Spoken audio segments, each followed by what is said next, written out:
നമസ്കാരം. Ramesh Pisharody, Sunny M Kabikkad, CK Janu കോൺഗ്രസിൻ്റെ സ്ഥാനാർത്ഥി പട്ടികയിലേക്ക് പാലമിട്ട 3 പേരാണ്. തെരഞ്ഞെടുപ്പിന് മുമ്പ് പ്രതിപക്ഷ നേതാവ് VD സതീശൻ നേരിട്ട് സ്ഥാനാർത്ഥിത്വം വാഗ്ദാനം ചെയ്ത സജീവ പാർട്ടിക്കാരല്ലാത്ത 3 പേരാണ്. സീറ്റ് വാഗ്ദാനം കേട്ട് CK ജാനു മുന്നണിയിൽ തന്നെ കൂടി. സണ്ണി എം കബിക്കാട് സ്ഥാനാർത്ഥിത്വം വാഗ്ദാനം ചെയ്തവരുടെ വാദങ്ങൾക്കൊപ്പം നിന്നു. രമേശ് പിഷാരടിയും ആ സീറ്റിനായി കാത്തുനിന്നു. സീറ്റ് പട്ടിക വന്നപ്പോൾ അവർക്ക് പറഞ്ഞെടുത്ത് എന്താണ് സംഭവിച്ചത്? രമേശ് പിഷാരടിക്ക് കോൺഗ്രസിൻ്റെ സിറ്റിംഗ് സീറ്റ് കൊടുത്തു. തരാമെന്ന് പറഞ്ഞ തോറ്റ സീറ്റ് പോലും കിട്ടില്ലെന്ന് മാത്രമല്ല, അവരുടെ ഇതുവരെയുള്ള നിലപാടുകൾ പോലും റദ്ദാക്കപ്പെടുന്ന സ്ഥിതിയിലേക്കെത്തി മറ്റ് 2 പേർ. സമൂഹം മൂല്യബോധത്തോടെ കാണുന്ന വ്യക്തിത്വങ്ങളെ ഒരൊറ്റ ഓപ്പറേഷനിലൂടെ പൊളിച്ചു കളയുന്ന ഒരു തന്ത്രം നമ്മൾ കണ്ടു. ആ തന്ത്രം വലതുപക്ഷത്തിൻ്റെ പതിവ് തന്ത്രമാണ്. കക്ഷി രാഷ്ട്രീയത്തിൽ പലരും അത് പ്രയോഗിക്കാറുണ്ട്. ദളിത് പിന്നോക്ക പ്രശ്നങ്ങൾ ഉയർത്തി പോരാടുന്നവരെ, ശക്തരായ വ്യക്തിത്വങ്ങളെ അധികാര കേന്ദ്രങ്ങളുടെ മായാലോകം കാട്ടി കൂടക്കൂട്ടി നിർവീര്യരാക്കുന്ന തന്ത്രം. ദളിത് പ്രശ്നങ്ങളിലടക്കം സാമൂഹ്യ പ്രശ്നങ്ങളിൽ പുരോഗമനാത്മകമായ, സമൂഹത്തിനാകെ ചിന്തോദ്ദീപകമായ തീപ്പൊരികൾ ഇട്ടുകൊടുക്കുന്ന ചിലർ നമുക്ക് ചുറ്റുമുണ്ട്. സംവരണം, വരേണ്യ ഫാസിസം, മനുവാദ രാഷ്ട്രീയം, ഹിന്ദുത്വ, മൃദുഹിന്ദുത്വ രാഷ്ട്രീയ തുറുപ്പിച്ചീട്ടുകൾ, ഇതിനെതിരെയെല്ലാം അടിസ്ഥാന മനുഷ്യൻ്റെ പ്രതലത്തിൽ ഇറങ്ങിച്ചെന്ന് അവിടെ നിന്ന് പ്രതികരിക്കുന്ന, സമൂഹത്തിൻ്റെ ഒരു രാസത്വരകമായി പ്രവർത്തിക്കുന്ന വ്യക്തിത്വങ്ങളിൽ ഒരാളായിരുന്നു സണ്ണി എം കബിക്കാട്. ഒപ്പം ആദിവാസികൾക്ക് വേണ്ടി നിരന്തരം പോരാടിയ CK ജാനു, മുത്തങ്ങ സമരത്തിൻ്റെ മുൻനിര നായിക. രമേശ് പിഷാരടിക്കൊപ്പം ഇരുവർക്കും കോൺഗ്രസ് സീറ്റ് വാഗ്ദാനം ചെയ്തു. ഒടുക്കം സംഭവിച്ചത് ഒരു ആൻറ്റി ക്ലൈമാക്സ് ആയിരുന്നു. അതൊരു പാഠമാണ്. സണ്ണി എം കബിക്കാടിനെ നോക്കൂ.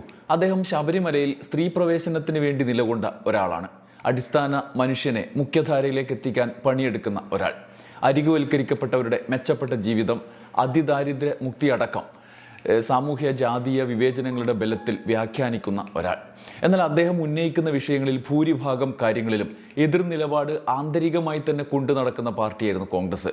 ശബരിമലയിൽ സ്ത്രീ കയറുന്നതിലെ അയിത്ത കാര്യം നിയമപരമായി നേരിടാൻ നിയമനിർമ്മാണം കൊണ്ടുവരും എന്ന് വാഗ്ദാനം ചെയ്യുന്ന പാർട്ടിയായിരുന്നു കോൺഗ്രസ്. സംസ്ഥാനത്ത് നടപ്പാക്കിയ അതിദാരിദ്ര്യമുക്തി പ്രഖ്യാപനത്തെ പരിഹസിക്കുന്ന കക്ഷി രാഷ്ട്രീയമായിരുന്നു അവരുടേത്. കോൺഗ്രസ് സണ്ണി എം കബിക്കാടിന് വൈക്കം മണ്ഡലത്തിൽ സ്ഥാനാർത്ഥിത്വം വാഗ്ദാനം ചെയ്തു. സണ്ണി എം കബിക്കാടിൻ്റെ ചില ആരാധകരടക്കം വൈക്കത്ത് മാത്രമല്ല കേരളത്തിലാകെ അടിസ്ഥാന വർഗ വിമോചനം തെരഞ്ഞെടുപ്പോടെ നടപ്പാകും എന്ന് പ്രഖ്യാപിച്ച് രംഗത്തിറങ്ങി. അദ്ദേഹവും ആ വാഗ്ദാനത്തിൽ വിശ്വസിച്ചു, അതിൽ വീണു. ശബരിമല സമരകാലത്ത്, ഈ കാലത്ത് ഏറെ ചർച്ച ചെയ്യുന്ന ശബരിമലയിലെ യുവതീ പ്രവേശന കാര്യത്തിലടക്കം കടുത്ത സ്ത്രീവിരുദ്ധ അയിത്താനുകൂല നിലപാട് സ്വീകരിച്ചു എന്ന് അദ്ദേഹം തന്നെ വിമർശിച്ച കോൺഗ്രസിനെ ന്യായീകരിക്കാൻ ഇതിനിടയിൽ പറഞ്ഞതെല്ലാം ഇനി, പ്രയോഗിച്ചതെല്ലാം ഇനി മായ്ച്ചു കളയാനാവുമോ? ശബരിമല സ്ത്രീ പ്രവേശനം പോട്ടെ, അതിദാരിദ്ര്യമുക്തിയെ പരിഹസിക്കാൻ പട്ടിണി മാറ്റാൻ കപ്പ പുഴുങ്ങി കൊടുത്താൽ പോരെ എന്ന മട്ടിൽ, ഇതിന് ഭരണമൊക്കെ ഇങ്ങനെ നിലനിർത്തേണ്ട കാര്യമുണ്ടോ എന്ന മട്ടിൽ പരിഹാസ്യമായ വാദങ്ങൾ വരെ അദ്ദേഹം ഉന്നയിച്ചു. അതുവരെ പറഞ്ഞതൊക്കെ വിഴുങ്ങി. എന്നിട്ട് എന്തുണ്ടായി? വാഗ്ദാനം ഒരൊറ്റ സീറ്റ് പട്ടികയിലൂടെ ഒലിച്ചുപോയി. അദ്ദേഹത്തിന് സീറ്റ് കോൺഗ്രസ് കൊടുത്തില്ല, പകരം നിഷേധം കിട്ടി. സ്ഥാനാർത്ഥിത്വം വാഗ്ദാനം ചെയ്തവരെ ന്യായീകരിക്കാൻ പൊതു ഇടത്തിൽ സണ്ണി എം കബിക്കാടിൻ്റെ സ്വാധീന മേഖലകളിൽ ഒക്കെ അദ്ദേഹം എടുത്തടിച്ച നരേറ്റീവ് എന്താണ്? ഇവിടെ ഇടതുപക്ഷം പരാജയപ്പെടേണ്ട ശക്തിയാണ് എന്ന് വരുത്തി തീർക്കാൻ, സർക്കാരിൻ്റെ പ്രവർത്തനങ്ങളെ ഇകഴ്ത്താൻ, അടിസ്ഥാന വർഗത്തിന് ലഭിക്കുന്ന നേട്ടങ്ങളെപ്പോലും സംശയനിഴലിൽ നിർത്തി. അതിദാരിദ്ര്യമുക്തിയെ പരിഹസിക്കാൻ പട്ടിണിയല്ല പ്രശ്നം, പട്ടിണിയാണെങ്കിൽ കപ്പ പുഴുങ്ങി കൊടുത്താൽ പോരെ എന്ന് പരിഹസിച്ചു.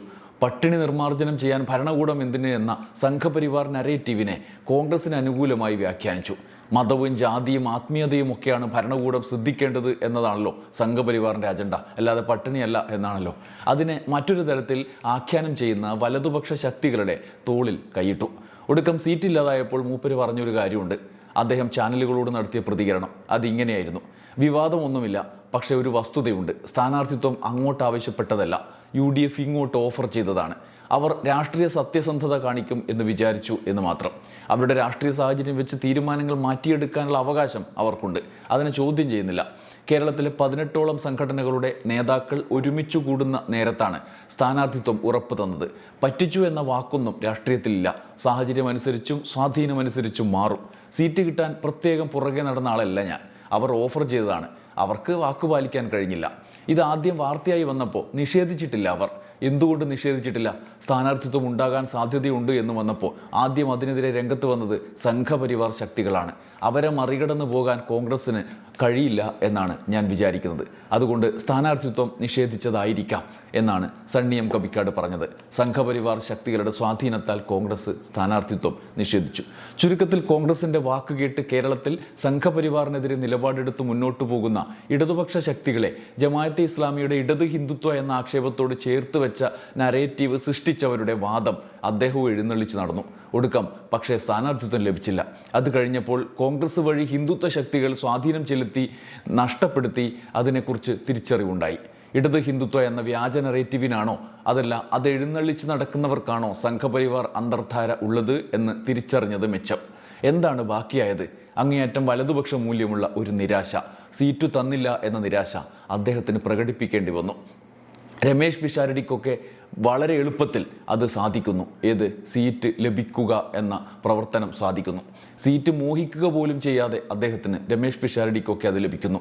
അയാളൊക്കെ എത്ര മഹാനാണ് എന്ന് പറയിപ്പിച്ച അതേ വലതുപക്ഷ തന്ത്രം സീറ്റ് മോഹിച്ച് കിട്ടിയില്ല എന്ന നരേറ്റീവിനായി സണ്ണി എം കബിക്കാടിനെ പോലൊരാളെ ഇട്ടുകൊടുത്തു. സീറ്റ് ഉറപ്പു നൽകി സത്യസന്ധത കാണിച്ചില്ല എന്നൊരു വാചകം ഈ ജീവിതത്തിൽ സണ്ണി എം കബിക്കാടിനെ പോലൊരു വ്യക്തിത്വം പറയേണ്ടി വരുമെന്ന് നമ്മൾ ദുസ്വപ്നത്തിൽ കരുതിയതാണോ? അത് പറയിച്ചെടുത്താണ് വലതുപക്ഷത്തിൻ്റെ വിജയം. വീര്യം കൂടിയ ഒരു മനുഷ്യനെ നിർവീര്യമാക്കി കളയുന്ന തന്ത്രം ഈ തെരഞ്ഞെടുപ്പ് കാലം സമ്മാനിച്ച ഏറ്റവും നിരാശാഭരിതമായ ട്രാജഡിയാണ് ഇത്. സണ്ണി എം കബിക്കാടിനോട് ചേർത്ത് വായിക്കേണ്ട മറ്റൊരാളായിരുന്നു CK ജാനു. ജാനു ഉയർത്തിയ കേരളം എക്കാലത്തും ആദരവോടെ ഓർക്കുന്ന മുദ്രാവാക്യമാണ് ആദിവാസികളുടെ ഉന്നമനം. അവർക്ക് ഭൂമി. മുത്തങ്ങ ചരിത്രത്തിൽ ഇടം പിടിച്ച സമരമാണ് അതിൻ്റെ തുടർച്ചയായി. CK ജാനു കക്ഷി രാഷ്ട്രീയത്തിൽ ഇടപെടുന്ന ആളായിരുന്നു. പക്ഷേ ഇത്തവണ സംഭവിച്ചത് അതല്ല. ഭരണകൂട വേട്ടയിൽ ആദിവാസികളെ കൊലക്ക് കൊടുത്ത സംഭവമായിരുന്നു മുത്തങ്ങ സമരം. പോലീസിൻ്റെ നരനായിട്ട് ഓർമ്മിച്ച് അടുത്ത കാലത്തിറങ്ങിയ അനുരാജ് മനോഹറിൻ്റെ സിനിമ പോലും മലയാളിയെ അസ്വസ്ഥപ്പെടുത്തി. നരവേട്ട. അപ്പോഴാണ് NDA വിട്ട് CK ജാനുവിനെ UDFിലേക്ക് കോൺഗ്രസ് കൊണ്ടുപോകുന്നത്. സീറ്റ് നൽകാം എന്ന വാഗ്ദാനത്തോടെ ആഘോഷമായി കൊണ്ടുപോയി. മുത്തങ്ങയിലെ നരവേട്ടയുടെ കാലത്ത് കേരളം ഭരിച്ച ആഭ്യന്തര വകുപ്പിനെ കൊണ്ടു നടന്ന കോൺഗ്രസിനൊപ്പം കൂടുമ്പോൾ പലരും സംശയം ഉന്നയിച്ചു. ഒടുവിൽ ആ രാഷ്ട്രീയ നേതൃത്വത്തെ വെള്ളപൂശി സംസാരിക്കേണ്ടി വന്നു CK ജാനുവിന്. അന്നത്തെ ആഭ്യന്തര വകുപ്പിനെയും മുഖ്യമന്ത്രി AK ആന്റണിയെയും കുറ്റവിമുക്തനാക്കുന്ന സാഹചര്യം വരെ രൂപപ്പെടുത്തി. ജാനുവിൻ്റെ സാന്നിധ്യം ഉപയോഗിച്ച് വയനാട് ഉരുൾപൊട്ടലിലെ കോൺഗ്രസ് പണപ്പിരിവിനെയും ടൗൺഷിപ്പിനെയും വരെ അവർ വ്യാഖ്യാനിച്ചു. CK ജാനുവല്ല, CK ജാനുവിനെ മുൻനിർത്തി യൂത്ത് കോൺഗ്രസ്സുകാരടക്കമുള്ളവർ.